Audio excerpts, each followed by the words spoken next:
Clearly I have an obsession, so let's talk about it. Welcome back to my channel. If you're new here, my name is Britt, also known as Botanically Bee, and on this channel we talk about all things plants, home, and lifestyle, so make sure you hit the subscribe button so you don't miss out on any other videos. So let's just say I'm back, okay? I know I haven't been on YouTube in a minute, but I've been inspired to get back on and be more consistent, and I think I have it in my head of how to continue to create content on YouTube without feeling overwhelmed, because that's what was happening. And while thinking of topics to discuss on here, I was like, why not show these beautiful Florida beauties? I mean, I really don't show my plants enough, honestly, on any of my social channels, and I want to start highlighting them. So today we're going to be highlighting all of my beautiful Florida beauties. Is it overkill? I don't think so. You can never do too much when it comes to Florida beauties, especially when they have beautiful variegation such as these. So fun fact, I actually got these at my local grocery store. If you live in Texas, you probably know about H-E-B. And I went to a grand opening of a new location out here in the DFW a couple of months ago. And I always go to H-E-B grand openings to see what plants they're gonna have. They've been getting really good with the rare plants. They had strawberry shakes, they had these Florida beauties. They even had variegated domesticums, and they were all beautiful. They all had amazing variegation and really big leaves. Let me scoot these over for my origin story because I feel like I'm being consumed. So the very first one I got was this one, and I think it had 4 leaves. It has grown a lot since it's been under my care, and I am so excited about it, so much so that I bought 2 more. Now when I went there, not every plant had the best variegation. Some had 1 half moon leaf and then maybe the rest were all green. Some had these kind of leaves, but then there was some green. And I wanted a plant that had every leaf being variegated. And just to give more context about how I got these plants, so when I went to the H-E-B grand opening, it was about 30 minutes from my home. And sometimes people literally camp out the day before to go to a grand opening of an H-E-B. These aren't people that go there for the plants. They will go grocery shopping at like 6 o'clock in the morning. And I can't judge, honestly, because here I am in line waiting for plants. Now at this particular grand opening, because I've gone to a couple of them, I was actually the 99th person in line, and they were giving $25 gift cards to the first 100 people in line. So the saying is true, the early bird does get the worm. Because I was pretty much the only one there for plants, I got to choose whichever one I wanted. I didn't have to fight anyone. I could take my time and look at all of the plants and really pick out the one that I wanted. Now, of course, they were all bunched up together, so I really had to pick through and take my time and take out each plant one by one to see what it actually looked like, because the leaves were crossing over and I couldn't tell if that was one plant or that was like 2 different plants. So finally, after 30 minutes, I found this one, and she had all of her leaves variegated beautifully. She is literally my dream Florida beauty. I've had some in the past, but none with as great a variegation as this one. So let me take her out of her tree stump planter. She's a queen, so she deserves a nice throne, you know? By the way, if you're gonna ask me where I got this tree stump planter, I thrifted it for like $2. It's so unique, I love it, and I'm so glad I got it. So let's get into her leaves, because if you could tell, she is stunning. Like, she has great genetics, great variegation. So when I got her, she had 1, 2, 3, 4, and all of this right here is new growth. So she put out this leaf and then this one, and she'll be having a new one very soon, and she's really happy. I know you're gonna ask about the care of these, like what do I do? And just like I tell you if you follow me on other social media platforms, I don't individualize the care of any of my plants.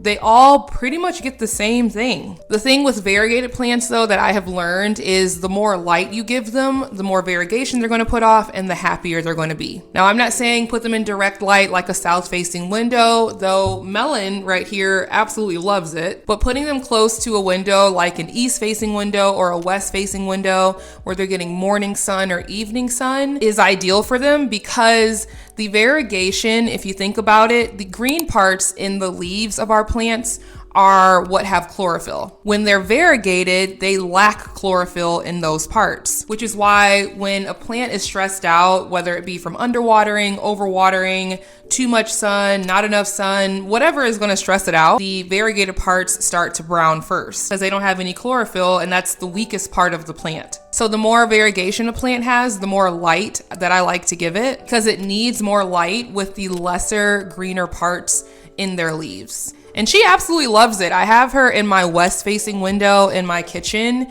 and she's been going off. As you can see, I was worried that she wouldn't continue to push off great variegated leaves, but every leaf that she has had, cross my fingers, has been nicely variegated. So that's Florida Beauty number 1. So then I posted a video about this beautiful Florida Beauty, and everyone was saying that I really should have gotten 2. And I wasn't gonna disagree, so I went back to the store, and by this time, a lot of them had been taken. But there was still a lot of great ones, and I picked out 2 more. So I couldn't choose between which one I wanted to take, so I got both. Now, the reason that I loved this one is because the smaller leaves at the bottom had a lot of variegation. And although every leaf just about had variegation, there were a couple that didn't, as you can see. But in my mind, I was like, well, this will be a good one to propagate. As it grows, I can just cut it back and keep creating cuttings, and hopefully they will start variegating. But as you can see, I didn't cut it, and it started pushing off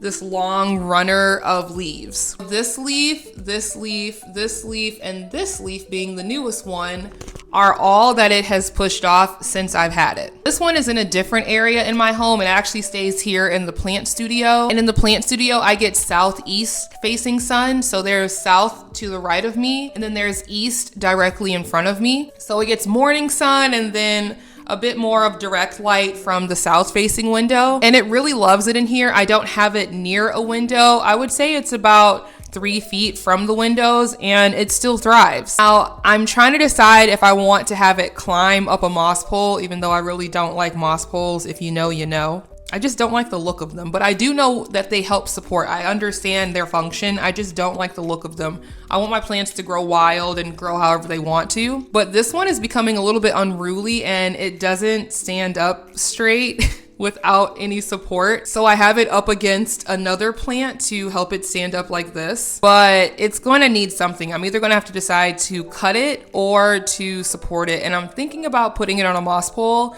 just because it's kind of primed and ready to do so, you know? But I was worried because it pushed off. Oh, this was another leaf too, my bad. This was another leaf it pushed off as well. Didn't even see it. But I was worried because after it pushed off this leaf, it pushed off this all green one, and I was like, oh gosh, it's reverting. But then it pushed off this one, which I can tell, even with it being very new, that it's gonna have variegation. Now, I don't know what this one is gonna bring, but the petiole on these plants are highly variegated, and even still, it's a bit of Russian roulette. You never know what you're gonna get with these plants and what kind of leaves they're going to produce, which I think is the fun part about having any variegated plant. So that is that one, Florida Beauty number 2. And then there is this one that is growing all kinds of ways. I was like, oh my gosh. But I loved the leaves on it. So it came with 1, 2, 3, 4, 5 leaves. This is the newest one, literally just unfurled 2 days ago, and it's gonna have beautiful variegation, I can tell, but obviously I can't keep it like this. Like, I don't even know what it actually is doing, and I really don't wanna cut it, but I'm trying to decide like what I wanted to do. I don't know. You know what I mean? Like, I just don't know. But I really loved this one because every leaf, again, was variegated. It had really pretty coloring, and I was like, oh, okay, it has great genes. Now this one lives in my bedroom, and in my bedroom I get west facing sun, actually southwest facing sun, but it's in a west facing window, same as Florida Beauty number 1, just in a different room. So it gets great sun, great evening sun, and it really does love it. Now another thing with these plants is the pots that they came in, I left them in that along with the substrate that they came in, which looks like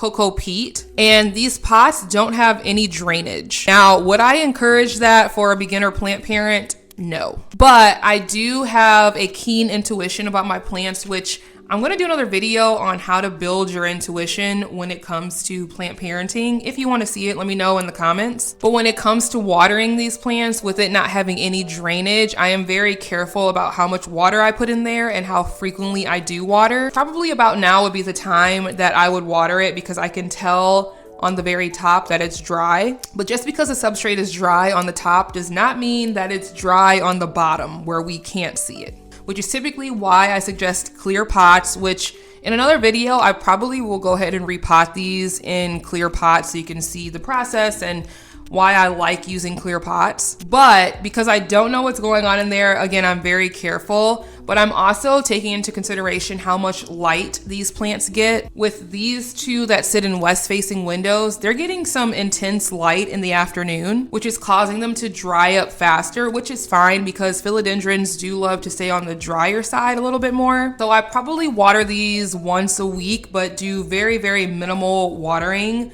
just to make sure that it doesn't dry out too much, but also to be sure not to overwater just in case it is still damp at the bottom. Now with the Florida Beauty number 2 that stays in the plant studio, I think because I leave the windows open, I don't ever close the blinds, and all of the light that's coming in here makes this room kind of warm. I also keep the fans on in my home, so any room that has a fan, I keep that on 24/7, which allows a lot of airflow, so it's never stuffy or humid or anything like that. So a combination of all of that keeps everything in here pretty dry and happy. So I'm watering in here quite frequently, and there are some indicator plants for me that tell me like, okay, if this plant is dry, more than likely all the other ones are dry too. And I don't do that on purpose. It's just, I pay attention to all of my plants. So if one plant is needing something, more than likely all the other plants do too if they're in the same area. So I went over lighting and watering.